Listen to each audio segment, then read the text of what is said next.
கால்லாம் பார்ப்பாங்க, கையில வெப்பன் இருக்குன்னு டவுட் வரும் அவங்களுக்கு. பாக்கெட்ல பிளேடு வச்சு திருநெல்வேலியில பிளேடு எடுத்து மூஞ்சில கிரிக்கு வந்துட்டாரு. ஆனா அவங்க கை காலை வாட்ச் பண்ணிட்டே இருப்பாங்க. அது டவுட் வந்துதான் தள்ளி விடுவோம். அது அவங்க கடமை, அவங்க செய்யறாங்க, அவங்க வேலை செய்யறாங்க. பாருங்க.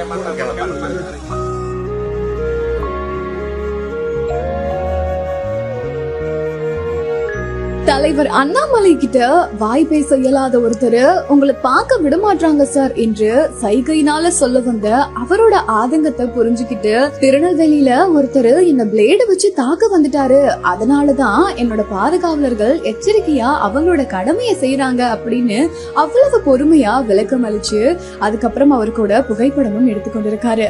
இந்த வீடியோ தான் இப்போ சோசியல் மீடியால பயங்கர வைரலா போயிட்டு இருக்குது.